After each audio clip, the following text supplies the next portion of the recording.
तौर से तमिल को, जहां पर हिंदी का बहुत तीखा विरोध रहा है, हिंदी भाषा का, वहां पर दलित साहित्य की वजह से, दलित और खासतौर से महाराष्ट्र में जो दलित साहित्य लिखा गया, जो उसकी तीव्रता थी, जो उसका तीखापन था, जो बाबा साहब की वैचारिकी का जो पूरा ओज था, उसकी वजह से एक वैचारिक और सैद्धांतिक रूप के साथ दलित साहित्य ने जो जगह बनाई राष्ट्रीय स्तर पर, उसमें खासतौर से तमिल भाषा, तमिल क्षेत्र में, तमिलनाडु में जो हिंदी का विरोध था, या अन्य जो हिंदी क्षेत्र थे जहां विरोध रहा होगा, भले धीमे स्वर कहीं रहे हो, कहीं दलित साहित्य लेखन ने हिंदी साहित्य के इतिहास की आलोचना प्रस्तुति की, आलोचना के संदर्भ में। और जो लेखन वहां नहीं हो पाया था, उसमें नहीं शामिल था या नहीं किया गया था उस इतिहास में, उस उसको नए सिरे से जवाबदेही और जिम्मेदारी के साथ, अपनी भाषा के साथ, भाषा वही है लेकिन उसका उसका स्वर अलग है, उसके साथ उसने कविताओं के माध्यम से, कहानियों के माध्यम से, आत्मकथाओं के माध्यम से, उपन्यासों के माध्यम से, नाटकों के माध्यम से,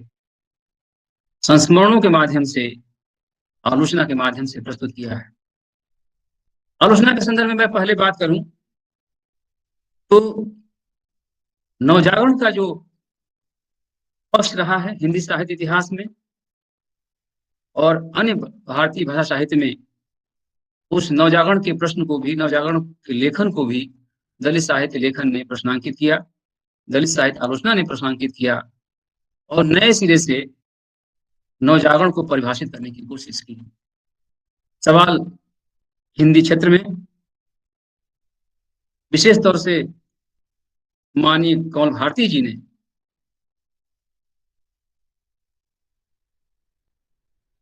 हीरा डोम और अच्युतानंद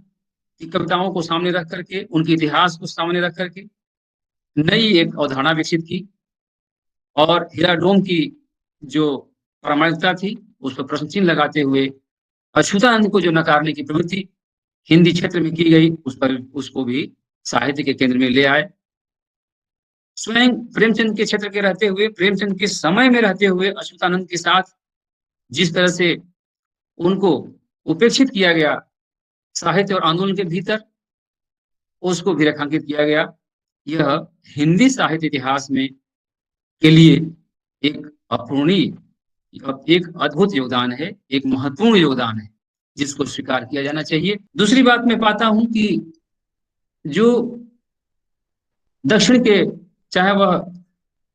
तमिल भाषा का सवाल हो, चाहे तेलुगु का हो, चाहे मलयालम का सवाल हो या बंगाल का सवाल हो, विशेष तौर से मैं तमिल, तेलुगु और मलयालम क्षेत्र को चुनूं और उसमें भी खास तौर से तमिल को, जहां पर हिंदी का बहुत तीखा विरोध रहा है, हिंदी भाषा का, वहां पर दलित साहित्य की वजह से, दलित और खासतौर से महाराष्ट्र में जो दलित साहित्य लिखा गया, जो उसकी तीव्रता थी, जो इसका तीखापन था, जो बाबा साहब की वैचारिकी का जो पूरा ओज था, उसकी वजह से एक वैचारिक और सैद्धांतिक रूप के साथ दलित साहित्य ने जो जगह बनाई राष्ट्रीय स्तर पर, उसमें खासतौर से तमिल भाषा, तमिल क्षेत्र में, तमिलनाडु में जो हिंदी का विरोध था, या अन्य जो हिंदी क्षेत्र थे जहां विरोध रहा होगा, भले धीमे स्वर कहीं रहे हो, कहीं तीखे स्वर रहे होंगे, दलित साहित्य की वेदना ने, उसकी चेतना ने, उसकी संवेदना ने उस भाषा विरोध को कम किया, लगभग बंद कर दिया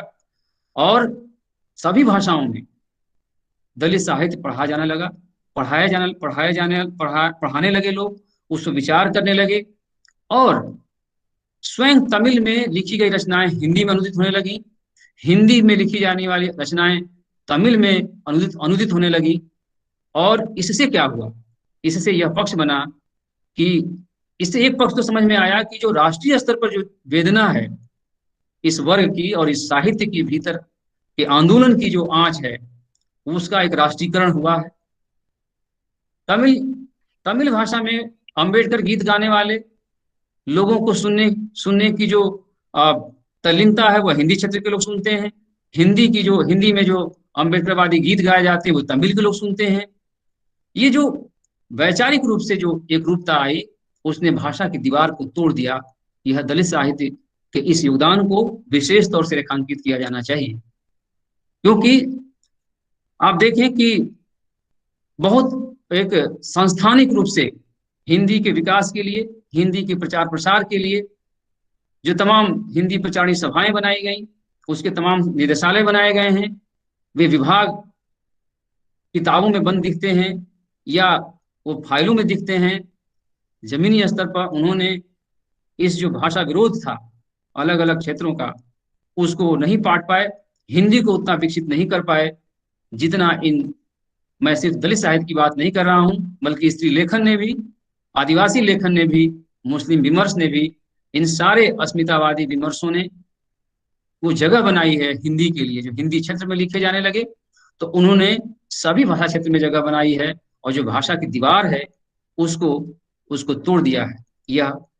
इन सभी विमर्शों का भी, इन सभी अस्मिता परक आंदोलनों का योगदान है। उसमें विशेष तौर से मैं दलित साहित्य आंदोलन को मैं ज्यादा जगह देना चाहता हूं, क्योंकि इसकी पीड़ा, इसकी वेदना, इसका दर्द, इसकी यातना, जो इसके दस्तावेज हैं, इसका जो सांस्कृतिक, इसके जो मायने हैं, वो बिल्कुल भिन्न है बाकी आंदोलनों से, बाकी विमर्शों से। इसलिए दलित साहित्य लेखन ने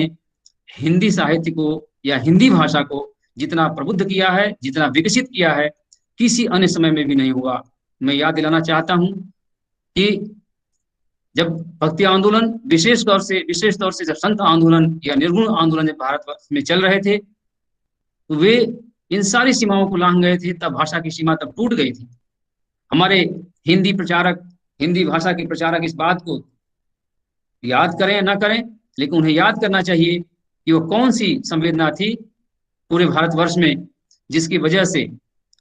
जो भाषा की दीवार टूट गई थी। सारे संत एक हो गए थे, इकट्ठे थे, मिलते थे। विभिन्न तरह के जातियों में जन्म लेने वाले, विभिन्न तरह के समुदायों की पहचान रखने वाले तमाम संत क्यों एक इस देश से इस कोने से उस कोने जाते थे, और दूसरी भाषाओं को भी जानते थे, एक दूसरी भाषा में बोलते भी थे, और दुनिया के दूसरे कोने में भी गए। मैं इसी के साथ ये भी जोड़ना चाहता हूं, उससे भी पीछे जाकर के जो बौद्ध आंदोलन है, जो सिद्धार्थ गौतम बुद्ध जिसको जिनको तथागत कहा जाता है, उनके वचनों को, उनके उपदेशों को, उनके, तो वो क्यों अंतर्राष्ट्रीय स्तर पर उनको क्यों देखा गया, सुना गया, जबकि वर्चस्व के खिलाफ, वर्ण के खिलाफ, किसी भी तरह के शोषण के खिलाफ जो आवाजें हैं, उनको दुनिया के दूसरे लोगों ने क्यों सुना? उनके दर्शन में ऐसी क्या बात थी? तो जब बौद्ध काल से लेकर के संत आंदोलन तक स्वयं कबीर ने जितने, लगता है कि उनकी वाणी आप जहां जाएं, जिस क्षेत्र में जाएं, वहां कबीर की गूंज सुनाई देती है। उनकी वाणी में, उनकी वाणी को कौन नहीं गुनगुनाना चाहता है। लेकिन जब आधुनिक काल में तक आते आते जब हम वैज्ञानिक हो गए, तर्क, वैज्ञानिक का मतलब कि हम तर्कपूर्ण हो गए, और औद्योगिक युग में भी आ गए, बाद के दिनों में हम उत्तराधुनिकता में भी आ गए, संरचनावाद में भी चले आए साहित्य की कोटि में, और तमाम तरह की विचारधाराओं में मार्क्सवाद भी आ गया। फिर भी मैं कहना चाहता हूं कि मार्क्सवादी आंदोलन भी राष्ट्रीय स्तर पर रहा होगा, लेकिन जिस तरह से दलित साहित्य आंदोलन ने, दलित लेखन ने अपने लेखनी के माध्यम से, अपनी संवेदना के माध्यम से भाषा की दीवार को कमजोर किया, तोड़ करके सबको एक में पिरो दिया है, और भाषा का जो विरोध था उसको खत्म किया है। यह हमें विशेष तौर से हिंदी साहित्य के इतिहास में लेखांकन योग्य है। और हिंदी साहित्य के जो अपने को मेन स्ट्रीम मुख्य धारा मानते हैं, और दलित साहित्य को जो खारिज करते आ रहे हैं, उन्हें अपने अंदर झांक कर देखना चाहिए कि उन्होंने हिंदी भाषा के विकास में, हिंदी प्रचार के क्षेत्र में कितना योगदान दिया है, और दलित साहित्य लेखन और आंदोलन ने कितना योगदान दिया है। यह सामान्य बात नहीं है कि चाहे वह जूठन हो या मुर्दहिया हो, वह भारत और भारत से बाहर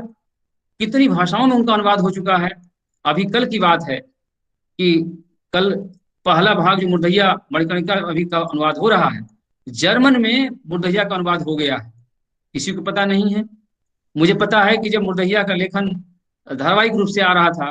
तद्भव में, तो उसका अनुवाद तमिल में हो रहा था, मलयालम में होने लगा था।